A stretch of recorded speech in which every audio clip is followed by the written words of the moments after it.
بسم اللہ الرحمن الرحیم۔ معزز سامعین، آپ نے بہت سارے افراد کو بہت ساروں کی محبت میں گرفتار دیکھا ہوگا، اور جب ایک محبت کرنے والا اپنے محبوب سے جدا ہوتا ہے تو آپ نے اس کو روتے ہوئے بھی ضرور دیکھا ہوگا، لیکن کبھی آپ نے کسی لکڑی کو، کسی درخت کو، کسی پتھر کو کسی کی محبت میں روتا ہوا نہیں دیکھا ہوگا۔ آئیں آج آپ کو اسلام کا ایک سچا واقعہ سناتے ہیں، لیکن آپ سے گزارش ہے کہ چینل کو سبسکرائب ضرور کریں اور اس ویڈیو کو ضرور دوسروں تک شیئر کر دیں۔ استون حنانہ ایک ایمان افروز واقعہ ہے۔ اسلام کے ابتدائی دور میں آقا دو جہان صلی اللہ علیہ وآلہ وسلم مسجد نبوی صلی اللہ علیہ وآلہ وسلم میں کھجور کے ایک شاخ تنے، خشک تنے کے ساتھ ٹیک لگا کر واعظ فرمایا کرتے تھے، اور اس طرح آپ صلی اللہ علیہ وآلہ وسلم کو کافی دیر کھڑے رہنا پڑتا۔ صحابہ کرام رضی اللہ عنہ کو آپ صلی اللہ علیہ وآلہ وسلم کی یہ مشقت شاق گزری۔ ایک صحابی جس کا بیٹا بڑھئی تھا نے حضور صلی اللہ علیہ وسلم کے لیے ممبر بنانے کی درخواست کی تاکہ اس پر بیٹھ کر آپ صلی اللہ علیہ وآلہ وسلم خطبہ دیا کریں۔ آپ صلی اللہ علیہ وآلہ وسلم نے اس درخواست کو پذیرائی بخشی، چنانچہ حضور صلی اللہ علیہ وآلہ وسلم نے کھجور کے تنے کو چھوڑ کر اس ممبر پر خطبہ دینا شروع کر دیا۔ ابھی تھوڑی دیر ہی گزری تھی کہ اس تنے سے گریہ و زاری کی آوازیں آنے لگیں۔ اس مجلس واعظ میں موجود تمام صحابہ کرام رضی اللہ تعالی عنہ نے اس کے رونے کی آواز سنی۔ آقا دو جہاں صلی اللہ علیہ وآلہ وسلم نے جب یہ کیفیت دیکھی تو ممبر سے اتر کر اس ستون کے پاس تشریف لے گئے اور اسے اپنے دست شفقت سے تھپکی دی تو وہ بچوں کی طرح سسکیاں بھرتا ہوا چپ ہو گیا۔ اس ستون کے بارے میں حضرت عبداللہ بن عمر رضی اللہ تعالی عنہ کی روایت اس طرح ہے: رسالت مآب صلی اللہ علیہ وآلہ وسلم ایک کھجور کے تنے کے ساتھ خطبہ ارشاد فرماتے تھے۔ جب ممبر تیار ہو گیا تو آپ صلی اللہ علیہ وآلہ وسلم اسے چھوڑ کر ممبر پر جلوہ افروز ہوئے۔ اس تنے نے رونا شروع کر دیا۔ آپ صلی اللہ علیہ وآلہ وسلم اس کے پاس تشریف لے گئے اور اس پر دست شفقت رکھا۔ حضرت جابر بن عبداللہ رضی اللہ تعالی عنہ تنے کی کیفیت بیان کرتے ہیں: کھجور کے تنے نے بچوں کی طرح گریہ و زاری شروع کر دی تو حضور صلی اللہ علیہ وآلہ وسلم ممبر سے اتر کر اس کے قریب کھڑے ہو گئے اور اسے اپنی آغوش میں لے لیا۔ اس پر وہ تنا بچوں کی طرح سسکیاں لیتا خاموش ہو گیا۔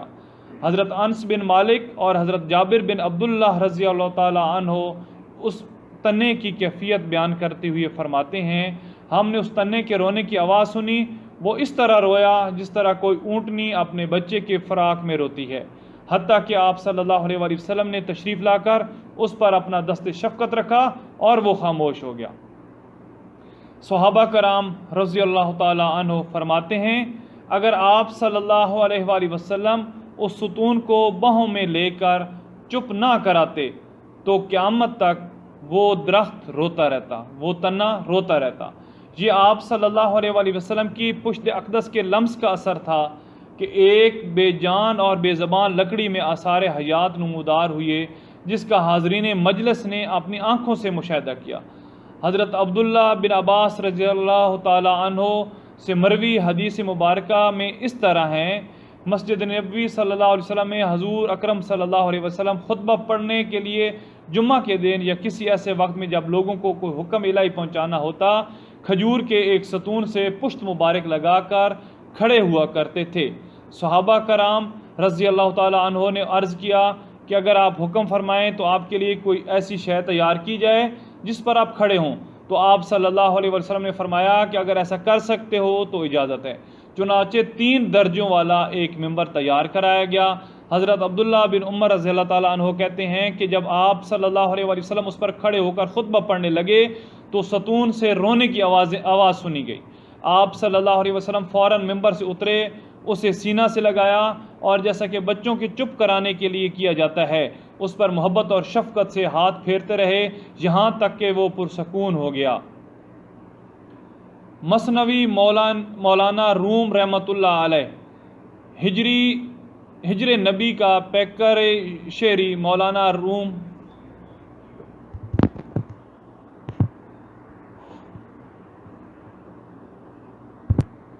مولانا روم رحمۃ اللہ علیہ نے اس واقعے کو اپنے پیار بھرے اشعار میں بیان کیا ہے۔ قارئین کی دلچسپی کے لیے ترجمہ حاضر ہے۔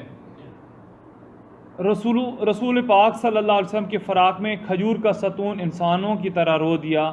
وہ اس مجلس واعظ میں اس طرح رویا کہ تمام اہل مجلس اس پر مطلع ہو گئے۔ تمام صحابہ حیران ہوئے کہ یہ ستون کس سبب سے سرتاپے میں گریا ہے۔ آپ صلی اللہ علیہ وسلم نے فرمایا، اے ستون تو کیا جاتا ہے؟ اس نے عرض کیا، میری جان آپ کے فراق میں خون ہو گئی ہے۔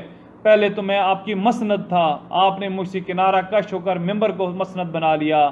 آپ نے فرمایا، اے وہ درخت جس کے باطن میں خوش بختی ہے، اگر تو چاہے تو تجھ کو پھر ہری بھری کھجور بنا دیں، حتیٰ کہ مشرق و مغرب کے لوگ تیرا پھل کھائیں۔ یا اللہ تعالیٰ تجھے اگلے جہاں بہشت کا سرو بنا دے تاکہ ہمیشہ ہمیشہ کے لیے تر و تازہ رہے۔ اس نے عرض کیا، میں وہ بننا چاہتا ہوں جو ہمیشہ رہے۔ اے غافل، یہاں پر اب مولانا رومی مسلمانوں سے، انسانوں سے مخاطب ہو رہے ہیں۔ اے غافل، تو بھی بیدار ہو اور ایک خشک لکڑی سے پیچھے نہ رہ جا۔ یعنی جب ایک لکڑی دارالبقاء کی طلبگار ہے تو انسان تو بطریق اولا اس کی خواہش اور آرزو کرنی چاہیے۔ اس ستون کو زمین میں دفن کر دیا گیا تاکہ قیامت کے دن اسے انسانوں کی طرح اٹھایا جائے۔ صلو علی حبیب صلی اللہ تعالی علی محمد صلی اللہ علیہ وآلہ وسلم۔ امید ہے دوستو آج کی تحریر آپ کو یہ پسند آئی ہوگی۔ متعدد احادیث میں اس واقعہ کو لکھا گیا ہے، پیش کیا گیا ہے۔ تو دوستو عزیزوں، بہنوں، بیٹیوں، بچوں، میرے جوان بوڑھوں دوستوں، سب سے گزارش ہے کہ ایک درخت اگر حضور علیہ السلام سے عشق کر سکتا ہے تو ہمارا بھی یہ فرض بنتا ہے کہ ہم عشق کریں۔ میرے اس چینل کو لائک اور سبسکرائب کریں تاکہ آنے والے دنوں میں مزید ویڈیو آپ تک پہنچے۔ جزاک اللہ، شکریہ۔